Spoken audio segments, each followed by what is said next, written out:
Books on Tape presents Positive Energy, 10 extraordinary prescriptions for transforming fatigue, stress, and fear into vibrance, strength, and love by Judith Orloff, MD. Read by Anna Fields. When it's over, I want to say, all my life, I was a bride married to amazement. I was the bridegroom taking the world into my arms. I don't want to end up simply having visited this world. Mary Oliver. Introduction to the Positive Energy Program and Energy Psychiatry, Claiming Your Energetic Power. Are you forever in a rush, staving off exhaustion? Are you desperately overcommitted, afraid to say no? Do you have fang marks from being bled dry by energy vampires? Does the onslaught of violence in the news leave you drained? A hidden energy crisis threatens our world. Our high-tech, volatile society thrusts many of us into chronic physical, emotional, and spiritual depletion. Bombarded by information overload, burned out by enslavement to beepers, email, faxes, and phones, we sink into techno-despair. Meanwhile, geopolitical realities grind us down. We're confronted with hostile forces on a global scale. No surprise, our energy suffers. Most alarming, we've learned to tolerate tired, joyless states as normal. We must shift this socially condoned pattern of madness, no matter what external threats are looming.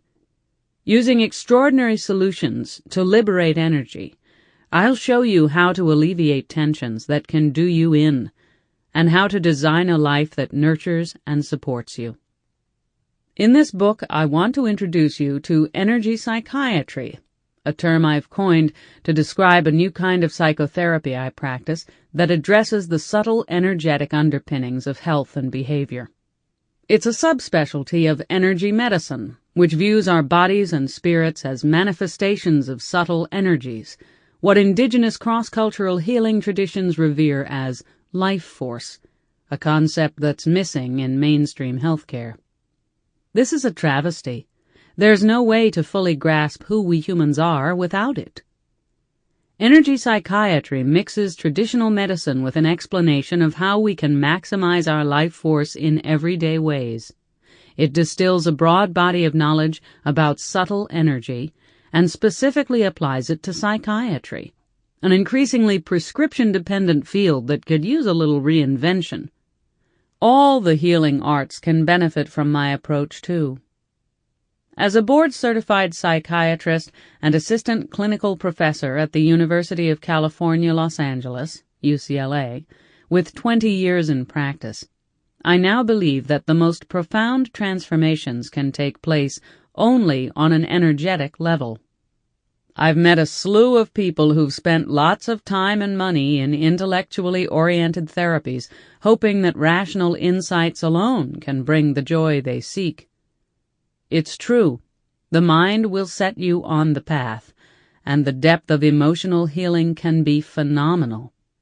However, as much as I encourage and work with both traditional and complementary therapies, my approach coordinates them with a conscious rebuilding of subtle energies, learning to wield the raw power of your life force itself. My style as a psychiatrist has never been to play it safe just to satisfy some status quo. To offer my patients all that's in me, I've pushed the envelope of what a physician can be. Along with my conventional training, I'm also an intuitive, descended from a long line of intuitives. My grandmother, mother, and aunts, including Aunt Bertha, the tarot-toting undertaker. In energy psychiatry, I integrate non-linear messages from images, knowings, and interpretations of energy fields to help my patients, a potent alchemy that strengthens my practice of medicine. I've described my struggle to blend intuition with the academic world of science in my books Dr. Judith Orloff's Guide to Intuitive Healing and Second Sight. What I do isn't just a job. It's my life's passion. I consider sessions with patients sacred time. For 50 minutes, each one becomes my world. My attention is total. I listen to what they say and what they don't say. It's exhilarating to track my patients with both intellect and intuition, to function as a finely tuned instrument, a medium offering surprise prescriptions to what often seems unsolvable. The problem is, we physicians aren't taught the full story about energy in medical school. I've always been incorrigibly curious, with a rebellious streak, and I have no qualms rejecting what doesn't ring true. Like my female predecessors, I shot out of the womb stubborn and strong. No wonder that as a medical student the conventional dull take on energy never jibed for me. Professors who looked bored themselves taught us that energy was like gasoline. We fuel up with a healthy diet, sleep, and exercise, then set out to face the world. Even these basics were mentioned only as a tag-on to the hardcore sciences. Our energy level is gauged by how much we accomplish. When our tanks are low, we just refuel. As deeply grateful as I am for my medical education, I consider it mystery school training, I've come to realize that this traditional model of energy is stuck in the Dark Ages. It grasps energy only in its crudest form. To plug into a far vaster source, we must also draw on the dormant, subtler energies that lie beneath. In most people, they remain only potential. We need to retool the medical school curriculum to teach people how to sense and access the full range of their energy reserves. It's not enough to teach someone how to eat healthfully if you don't also teach them how to select foods that offer them specific energetic boosts. What good does it do to tell someone to get more sleep if you haven't shown them how to relax? This is why traditional advice about energy doesn't work. It's not your fault if you follow doctor's orders and still feel drained. You just need a more complete prescription. I'll give it to you here. This book is a call to activism, an imperative to claim your vitality using the methods of energy psychiatry I'll share. It's dedicated to people under stress who may have low energy or only so much to give. You'll find it pivotal if you're a workaholic, if you have a job that devours every last minute, or if you're a parent balancing family and career. You'll sigh with relief, suddenly finding answers to psychosomatic symptoms such as chronic fatigue, fibromyalgia, depression, and anxiety. The book is also for those inundated by the upheaval of our times, struggling to keep themselves together. You'll learn ways to protect yourself from people who drain your energy, and also how to counter feelings of helplessness or doom about societal tumult. Further, you'll benefit if you feel good but want to feel better. All of us can soar with higher energy. We live in a world of violence, selfishness, an erratic economy, and scary diseases, as well as a world of love, miracles, and healing.